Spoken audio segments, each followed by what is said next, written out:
Chapitre 23 est parmi les chapitres les plus importants du dernier jour d'un condamné. Voici le support qui est le chapitre même. Toutefois, on a omis quelques passages qui ne sont pas très très importants ici. Alors voilà, donc ce qui est essentiel dans le chapitre est le palais, et on commence par le palais de justice, qui est le lieu où se trouve le narrateur. Alors un petit rappel où se trouvait avant. Donc de Bicêtre à la conciergerie, n'est-ce pas, dans le chapitre précédent, et puis maintenant dans le palais de justice. Et rappelant que le palais de justice et la conciergerie et aussi la Sainte-Chapelle sont trois bâtiments qui font partie du même ensemble architectural. Ça veut dire sur les lieux réellement, ils se trouvent l'un à côté de l'autre. Donc la conciergerie est à côté du palais de justice. Alors, tant que j'ai marché, donc il commence le chapitre comme ça, tant que j'ai marché dans les galeries publiques du palais de justice, je me sentis presque libre et à l'aise.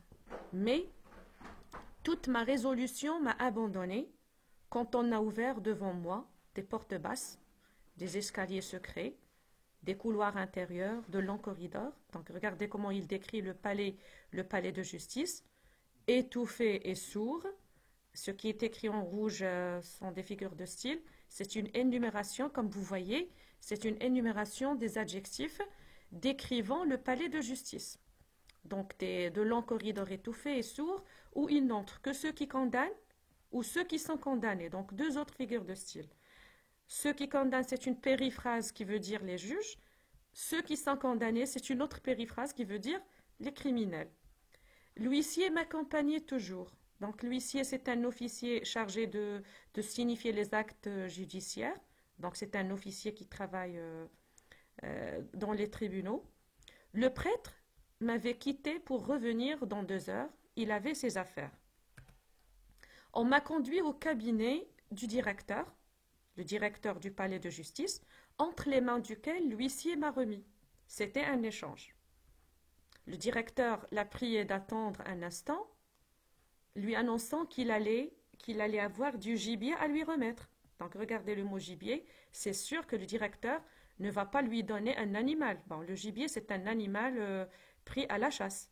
Donc qu'est-ce qu'il va lui remettre afin qu'il le conduisît sur le champ à Bicêtre par le retour de la carriole.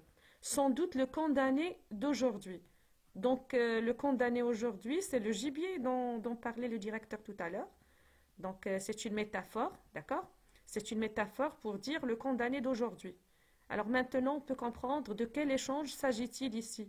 C'est un échange du condamné, parce que le condamné est maintenant ici dans le palais de justice pour signer son procès verbal. Donc voilà, ces dernières heures.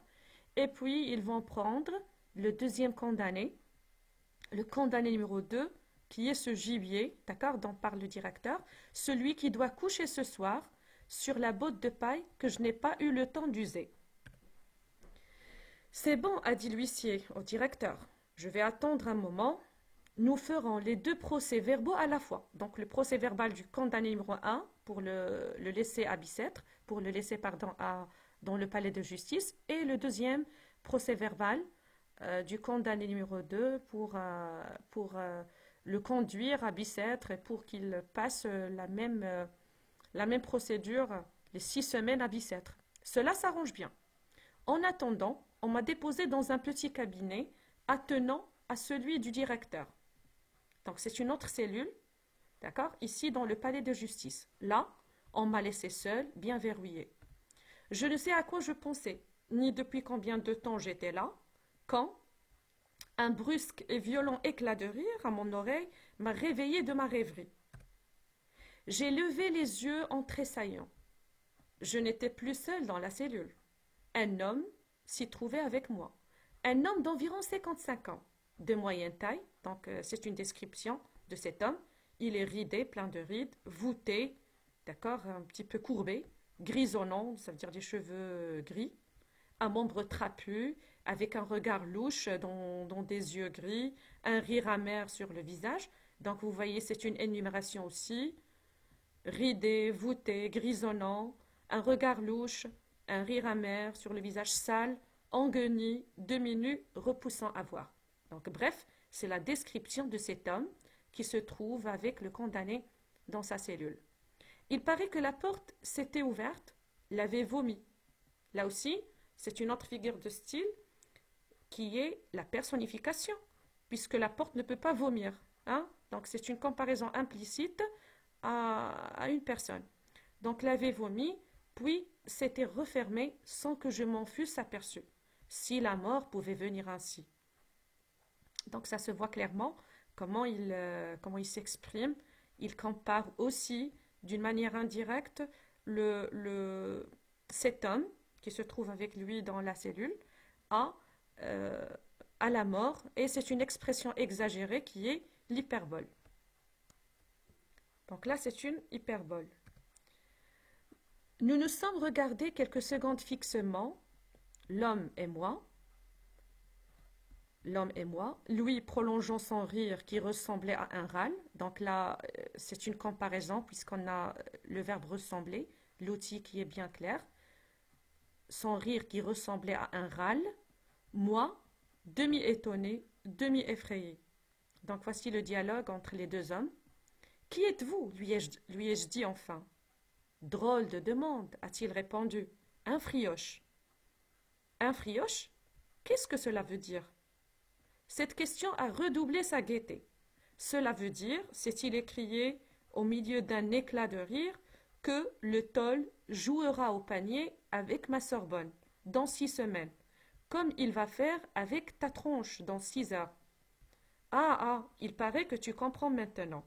Alors vous voyez que le condamné n'a pas compris ce que ça veut dire frioche. Et puis ce dernier a bien rigolé, s'est bien moqué du condamné qui a ignoré le langage avec quoi parle cet homme bizarre. Donc il a dit un frioche. Alors là, frioche, ça veut dire un condamné à mort qui attend son exécution. C'est dans le langage argotique. Donc c'est l'argot ou bien le patois parlé au bagne. Donc c'est l'argot tout simplement. Un frioche. Et vous voyez que le condamné ne comprend pas l'argot. N'est-ce pas? On a déjà vu dans la leçon des niveaux de langue qu'il a fait la connaissance de ce patois seulement dans la cour de Bicêtre. Et c'est une langue qu'il trouve bizarre, difforme et hideuse. Donc voilà. Alors là, on comprend que le frioche est le condamné numéro 2, n'est-ce pas, qui va remplacer le condamné dans sa cellule à Bicêtre. En effet, j'étais pâle et mes cheveux se dressaient. Donc là aussi, en exprimant ses sentiments, le condamné exagère. Il s'agit d'une hyperbole. Mes cheveux se dressaient. C'était l'autre condamné, le condamné du jour, celui qu'on attendait à Bicêtre, mon héritier. Donc là, il l'a comparé à un héritier. Donc c'est une comparaison abrégée, alors c'est une métaphore. Il est mon héritier. D'accord? C'est lui qui va le remplacer dans sa cellule à Bicêtre. Il a continué. Que veux-tu? Voilà mon histoire. Donc ici, c'est le frioche qui parle. Je suis fils d'un bon pègre. C'est dommage. Un pègre, c'est un ancien criminel. C'est dommage que Charlot ait pris la peine un jour de lui attacher sa cravate. Alors là, ces deux mots, vous voyez, qui sont en argot, donc on ne peut pas les comprendre, sauf dans le contexte. Là, il dit, c'est dommage que Charlot, donc il veut dire le bourreau, ait pris la peine un jour de lui attacher sa cravate. Le bourreau qui l'a pendu. D'accord? Parce que à cette époque, ça a été la pendaison, ou bien la potence. D'accord? C'est attacher une corde autour du cou pour exécuter les criminels. C'était quand régnait la potence, par la grâce de Dieu. À 6 ans, je n'avais ni père ni mère, donc il était élevé orphelin, le frioche. L'été, je faisais la roue dans la poussière, au bord des routes, pour qu'on me jetât un sou par la portière des chaises de poste. L'hiver, j'allais pieds nus dans la boue en soufflant dans mes doigts. Tout rouge, on voyait mes cuisses à travers mon pantalon. Donc voilà, cette histoire, bien l'histoire du frioche, parle du malheur dans lequel il a été élevé. il est le fils d'un ex-criminel. Il a été pendu, ça veut dire, voilà, donc il a été pendu. Et puis, il avait ni père ni mère. Donc, c'est le malheur c'est le malheur de la vie du frioche. À 9 ans, j'ai commencé à me servir de mes louches. De mes louches, ça veut dire de mes mains. Donc, Victor Hugo, à chaque fois, utilise ces termes en patois, en argot du bagne. C'est pour nous plonger dans le réalisme. D'accord? Donc, de mes louches pour dire mes mains. De temps en temps, je vidais une fouillouse, une poche. À 10 ans, j'étais un marlou. Donc, il est devenu un voleur. À 17 ans, à 17, j'étais un grinche. Donc, ouais, il est devenu un professionnel. On m'a pris le bagne, c'est dur. Donc là, j'ai omis quelques passages. Voilà, donc il s'est trouvé à 17 ans dans le bagne. Un beau matin, on me donna une feuille de route et 66 francs que je m'étais amassé dans mes 15 ans de galère. C'est égal. Je voulais être un honnête homme. Donc voilà ce qui est écrit en vert, ce sont les étapes. Donc après être sorti du bagne, de la prison, il a premièrement voulu être un honnête homme. Ça veut dire il a voulu repentir, il a voulu dire pardon et devenir un homme honnête. Avec mes 66 francs. Et j'avais de plus beaux sentiments sous mes guenilles qu'il n'y en a sous une serpillière de ratichon. Donc ça aussi, c'est une figure de style. Mais il y a des mots en argot. Donc la serpillière de ratichon, ce sont les habits d'un prêtre. Ça veut dire il avait les plus beaux sentiments.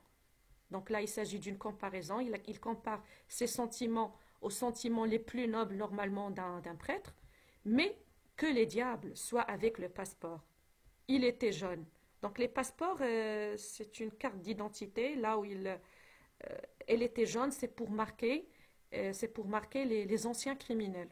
Et on avait écrit dessus, Forçat libéré.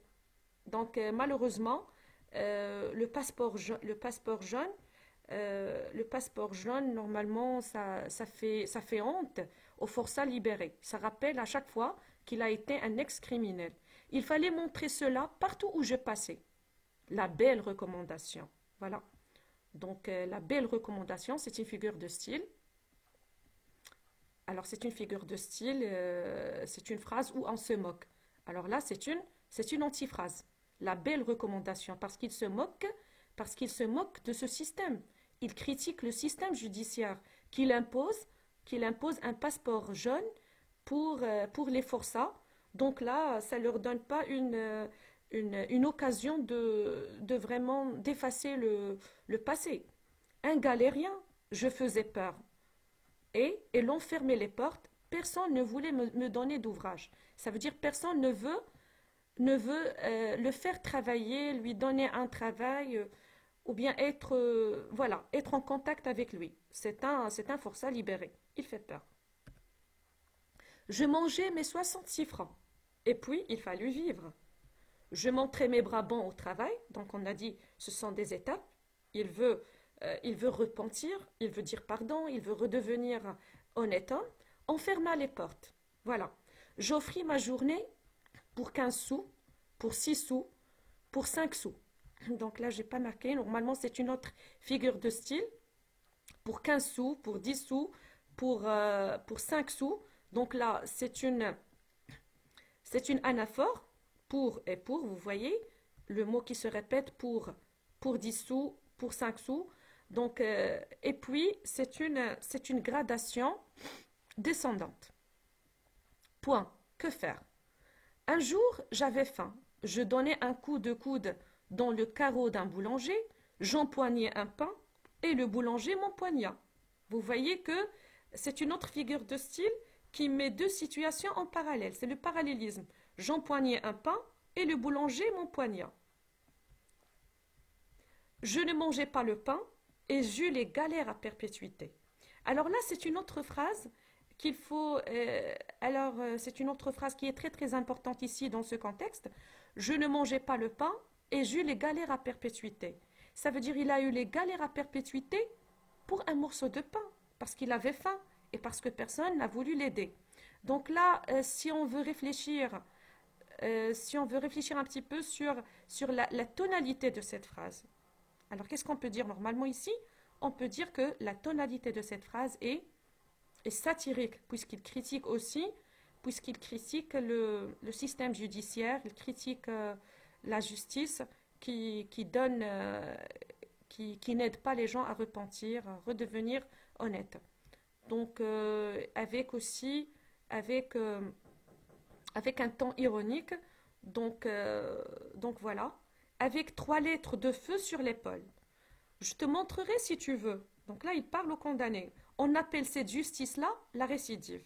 Alors, qu'est-ce que ça veut dire la récidive? La récidive, c'est le fait de retomber dans le crime. C'est le fait de refaire le même délit. D'accord? Donc, la récidive, ça veut dire refaire le même crime. Et voilà, Victor Hugo nous a présenté ici les facteurs qui ont poussé le frioche à redevenir voleur et à redevenir criminel de nouveau. Voilà, donc c'est la société qui n'a pas voulu l'aider. Me voilà donc cheval de retour. De retour, bien sûr, cheval de retour. Donc ici, c'est une métaphore pour dire qu'il est comme un cheval qui a retourné en prison. Donc voilà. On me remit à Toulon. Donc il fallait m'évader. Il pensait à s'enfuir. Cette fois, donc ça c'est une autre étape, s'évader. Cette fois, pas de passeport jaune. Mais pas d'argent non plus. Donc il s'est évadé effectivement. Je rencontrais des camarades. Leur couard, c'est un autre mot en argot de prison. Leur couard, ça veut dire leur chef, me proposa d'être des leurs. J'acceptai. Et je me mis à tuer pour vivre. Voilà une autre étape. Donc on a déjà vu qu'il a voulu devenir honnête et puis il a récidivé. En plus, il s'est évadé et maintenant il s'est mis à tuer pour vivre. Donc au début, il a été obligé de voler pour vivre, mais maintenant, il est obligé de tuer pour vivre. Tout a une fin, et autant celle-là qu'une autre. Les marchands de lacets, une belle nuit, on va voir qui sont ces marchands de lacets, une belle nuit, nous ont pris au collet. Donc là, il parle des gendarmes, les marchands de lacets. C'est une périphrase, mais en argot, qui veut dire les gendarmes. Donc c'est une périphrase. Les marchands de lacets, voilà. Mais c'est une périphrase,